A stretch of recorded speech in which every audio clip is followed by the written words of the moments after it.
Taorin'ny fionana maromaro nisy tamin'ny tompon'andraikitra ministera voakasiky ny fitaterana sy ny famoivoizana ary ny fampitam-baovao ny fididinan'ny tanànan'Antananarivo dia nisy fepetra vitsivitsy no raisina mahakasiky indrindra ny fandaminana sy ny fandrindrana ny fifamoivoizana eto Antananarivo. Toy izao manarak'izao ny andinindininy.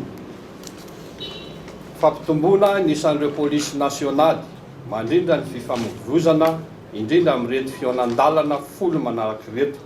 Fionan-dalana na Carrefour folo izay nataony hoe Carrefour pilote.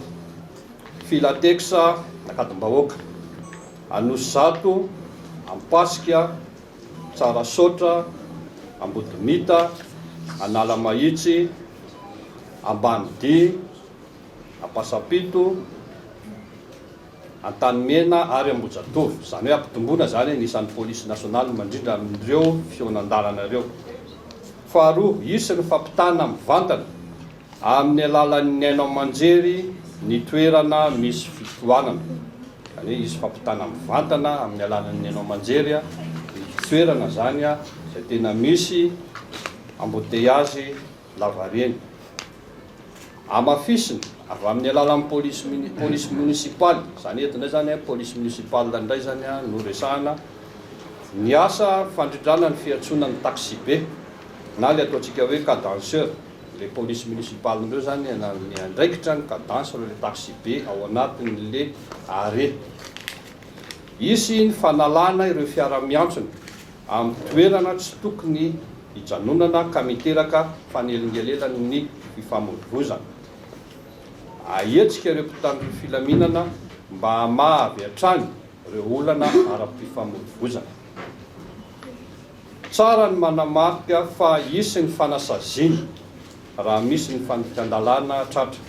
Raha misy zany ny fandikan-dalana le ataonay flagrant-délit tonga dia isy ny verbalisation avy hatrany raha atao amin'ny teny mahazatra.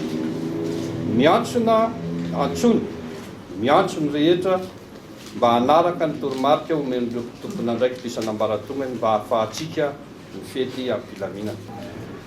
Manomboka ny 7 manomboka omaly izy io 17 décembre hatramin'ny 4 janoary ny 2024. Ny fanasaziana dia fototra amin'ny fandikan-dalana amin'ny code de la route. Ohatra zany io faresahany io mbany hoe stationnement abusif, fanelingelenana, ambarahany voie de la voie publique, ambarahany circulation any anaty code de la route, fampiarana avy hatrany zany ny voalaza ny fandikan-dalana voalaza ny code de la route. Azadino fa tsika dia miresaka fifamoivoizana fotsiny eto. Manana kosa tokony miresaka mpivarotra amoron-dalana izay miteraka fitohanana io. Izay rehetra izay dia tafiditra ao anatin'ny fanelingelenana ny fifamoivoizana.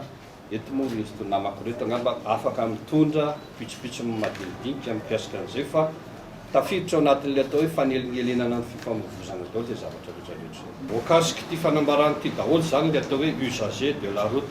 Usager io masahana lafo ka mpitaterana maro. Ao ny 2 roues dia le moto izay hitatsika vandeterina maro tokoa. Ao ny fiara moa zany mazava ho azy, ny bisikleta, eny fa na ny mpandeha tongotra, ny varotra izay usager mampiasa ny lalana rehetrarehetra dia voasahan'ity fanambarana daholo. Ny fampitanana ny haino aman-jery satria moa le izy raisitsika ohatrany hoe raha mpanjakana. Amin'izao zany ny ao amin'ny TVM sy ny RNM no tena miara-miasa amin'ny ireo ministera ireo. Fa eto dia miantso ny tsika rehetra izay mazoto hiara-iasa momba ny fandrindrana io fifamoivoizana io ahafahanareo maka ny vaovao mivantana.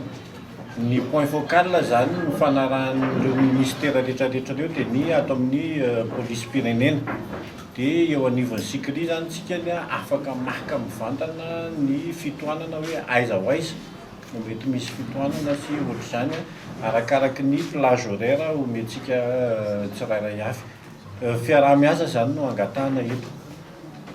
Fa ny ministeran'ny serasera moa zany tokony ho avy eto ny solotena amin'ny zareo dia izy ny tena manana tanteraka ny fahafahana mamaly an'izay fa izay zany aloha ny eritreritry ny rehetrarehetra ao anatin'izay zavatra.